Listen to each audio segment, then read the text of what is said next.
Hi guys, welcome to another video. Now in this video I thought I'd do a movie review. I'm an ardent Hammer horror fan.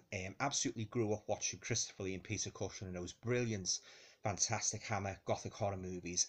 Now I've got one here which I must have watched, oh god, innumerable times, and that movie is Dracula Risen from the Grave. Now, for me, God, there's so many superlatives I could utter about Christopher Lee. I could be here all afternoon, but for me, he was the ultimate Count Dracula. Nobody can play Count Dracula like Christopher Lee. He was actually the only Dracula that ever frightened me when I first watched him as a kid, growing up in the late '60s. I mean, when he first appeared on the top of that balcony in the first Dracula movie, and his eyes went blood red, and his teeth, oh, he was just like a ferocious wild animal. I mean, my mum often says, like, when audience first saw him on the big screen, how terrifying he was. I mean, talk about The Exorcist. I mean, Christopher Lee, as first incarnation of Dracula, absolutely, he certainly petrified me.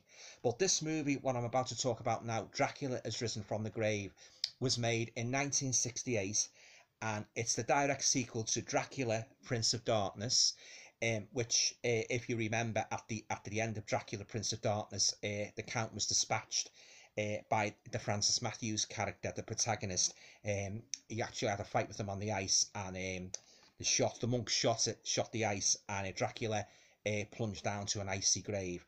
But in this movie, it says a year or two after Dracula, Prince of Darkness, the Count is actually revived when the ice cracks. The priest, played by Ewan Hunter, and another priest, Monsieur, played by Rupert Davis, journey up to Castle Dracula to exorcise the castle. Rupert Davis, who plays the Monsieur, carries a large, big crucifix on the back of his neck, which he plans to put over the door to Dracula's castle.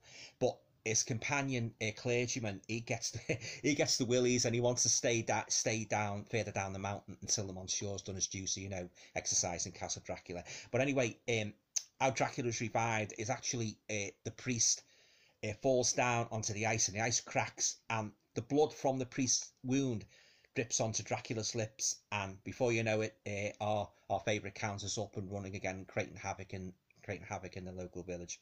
Now, as I say, there's so many good things I can say about this movie. It's one of my all-time favourite Dracula movies, and Christopher Lee is brilliant in it. The colouring, the gothic hammer look is just, it's just fantastic.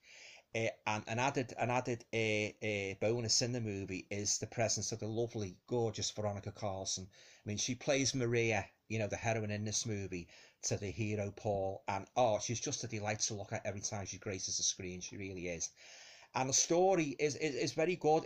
I mean, like, the part where, admittedly, it has caused some controversy in the past with its religious themes, particularly the part where the character Paul, who's an atheist, actually stakes Dracula in his coffin, but he then has to pray on the orders of the Monsieur. He has to pray to make sure Dracula really does die, and people thought, well, I mean, that never really been done before in a Hammer Dracula film, but it adds that sort of, like, unusual quality to it, I suppose, and that, but I just love the scene where Dracula gets the stake right through his heart, and he's screaming and writhing, and in the coffin like some ferocious wild animal, and that, he actually pulls the stake out of his heart.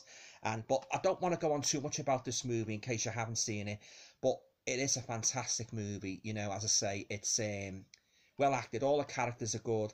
I love the part where the hero Paul goes to visit Maria's house, and he has what's the name, around the table, dinner, and when the Monsieur hears that, he doesn't go to cheers an atheist. I mean, the expression on the Monsieur's face and his tone is just quite, it's just hilarious.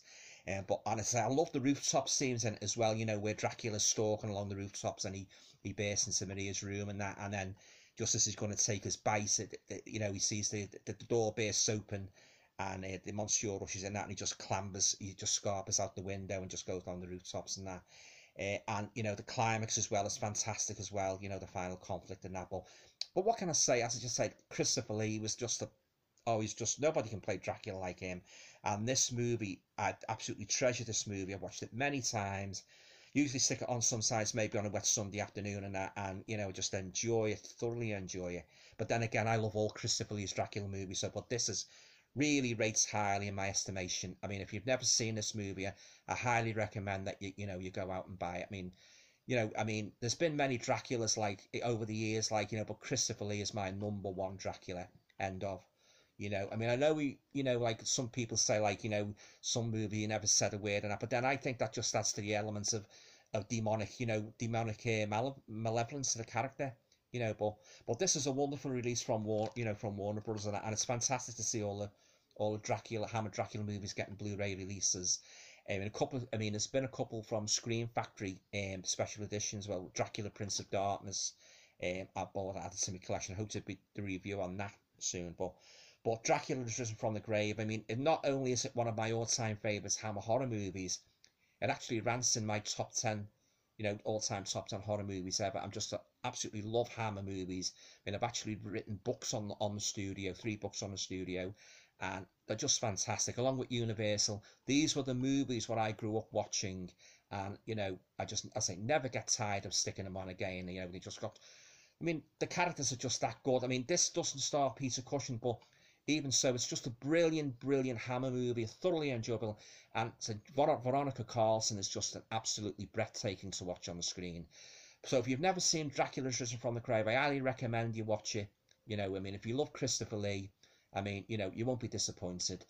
I hope to be doing a video of the sequel to this, Taste of Blood of Dracula, today. So stay tuned, guys. Okay, stay safe.